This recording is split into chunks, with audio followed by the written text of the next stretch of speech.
ทักทายสบายดีเด้อพี่น้องเด้อสบายดี FC ทุกท่านตอนนี้มาฮอดงานเป็นที่เรียบร้อยอ้าวเพิ่นยังบ่ทันได้ตั้งซ้ำพี่น้องเอ้ยป้า20,000 สบายดีป้าลุงจ้าเอมี่อ้าวเอมี่ลงมาเลยหรือโตฮักกับมาได้ใช้เพื่อนโตน่ะสิฮู้บ่เด้มันสิได้ไปบ่เนาะไปสิก่อนผู้อย่าพาเนี่ยอีแม่ไปป้าเลยแล้วบริหูว่าเฮาแหวได้ลูกไปผูกก่อน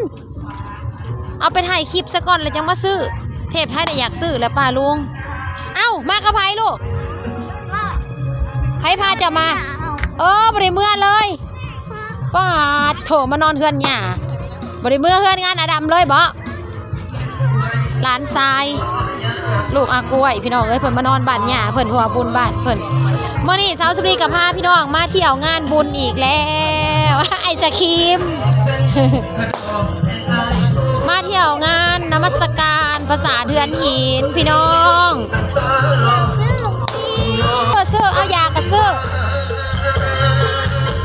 ขายในไหมคะเอ้ยเอาในไหมเลือกเอาลูกยังใหม่ๆอย่าบอกเบิ่งตัวมันใหม่ลูกเอาแบบในฮอนด็อกนี่เห็ดตะเฮิงไปได้1ตะเฮิงไปได้ขายแนวใด3 ใหม่ 10,000เอา 10,000ก่อนเอา2บ่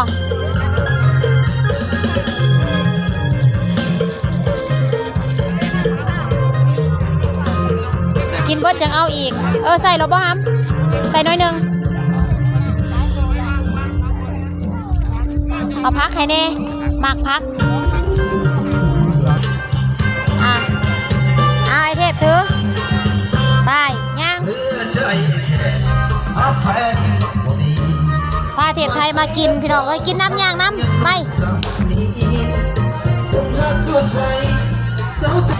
เมื่อนี้ก็พากันพาไม่ใหญ่แก้วน้องตะวันมาหักโบเห็นแหละไปแหละผูก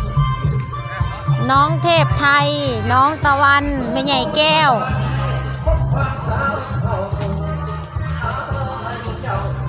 เป็นไรนะไปย่างลูกย่างน้ำผู้ลูกอยู่ทางหน้าผู้ไม่ใหญ่นะย่างไปแม่สิเห็นกระโปรงงามอีกแล้วเนาะพี่น้องสิได้เสียเงินอีกแหละผู้ขานี่เนาะทำไมเป็นอย่างนี้บ่แน่คล้องนะพี่น้องกระโปรงกับงามไปย่างลูกย่าง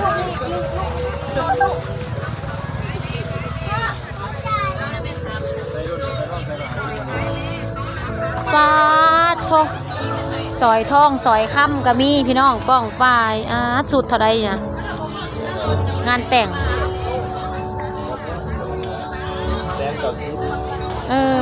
มันหลอนบะแบบมันหลอนเส้น90บะ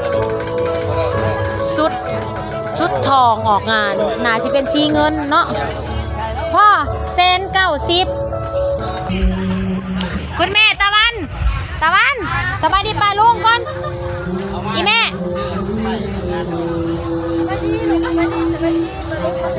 สวยเว้นอีแม่ใส่จะผ่านป่านะแม่บอกงามจะไม่ใช่แค่ลูกปลา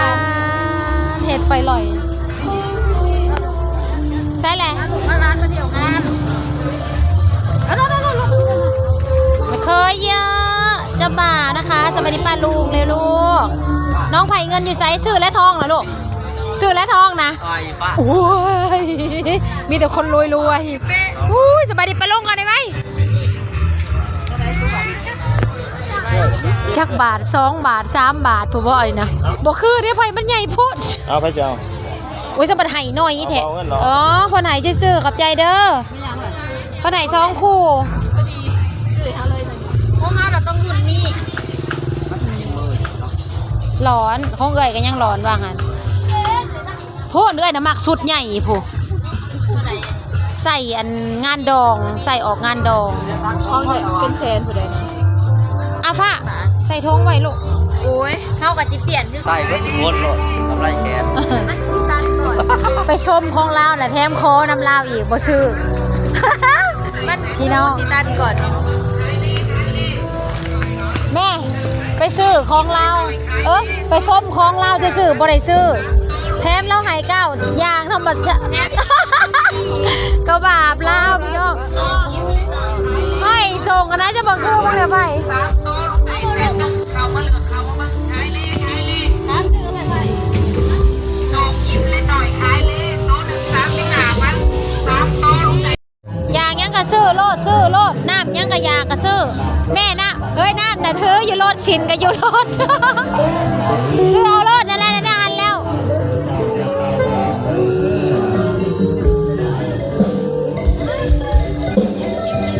ป้าจิโตมาซ้ายมาเดี๋ยวมาไม่ใช่หรอกจะหน่อยจากไปโม่ลูกโอ้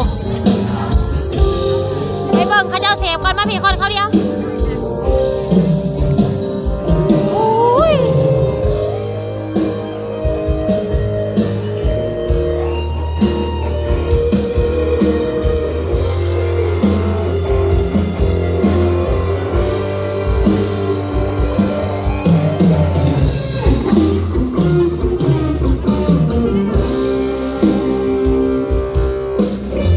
ยังบ่มีหดคนนี่มีคนหรือบ่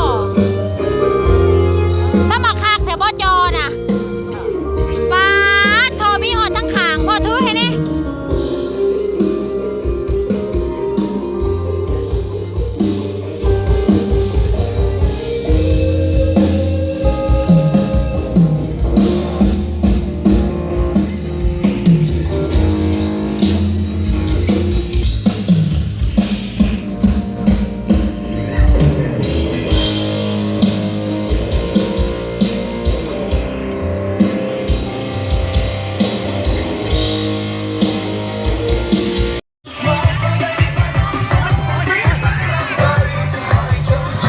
ฮะเจ็บยังลูกแน่เจ็บเฮ็ดยังจะเจ็บนะฮะว่าได้ยังมาฝาก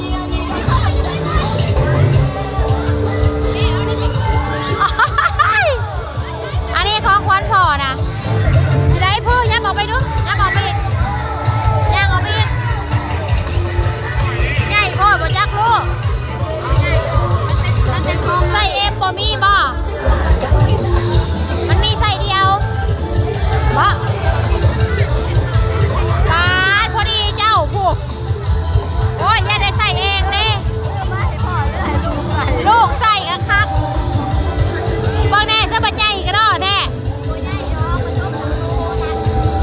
แม่นบ่อะ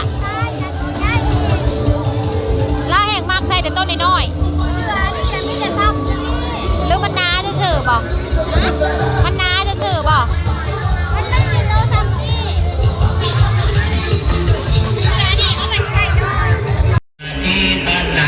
ตอนนี้เฮาก็สิขึ้นกราบเฮากะบริจาคเงินแล้วก็สิพากันขึ้นมากราบพี่น้องไอเทพไทยมาก่อนก็พอขออนุญาตถ่ายเด้อแล้วลูกเดียวนะถือให้แม่เนี่ยนั่งก็นี่เลยจ้ะ3 ดอกก็ทางนี้หนูบอกคือได้หาดอก อ้าวเจ้าก็ได้พอดไลฟ์กับหมูตัว อันเดเขาเจ้ากระจูดหาคือกันขนาด เอาไว้คนละแนว มีหากับมี3บัตรอยู่ประธานโพนนะมี9พี่น้องขออนุญาตเด้อนี่คือภาษาเทือนหินพี่น้องบ้านเทือนหินแล้วก็ลงก้อนแม่ก็ได้เด้อลูกเด้อค่อยลงเด้ออย่าตกเด้อไปไม่ลูกลงไปเพิ่นขึ้นมาลายแหละมันเกลียดเพิ่นเด้อลูกเด้อแม่ระวังเด้อเทศไทยถือของเอานะแม่บ่แพ้แน่แม่บ่แพ้บ่แพ้กับสินนะไว้อยู่รถถือสินถือบ่แพ้ไว้อยู่รถเลยมาเอาอยู่นี่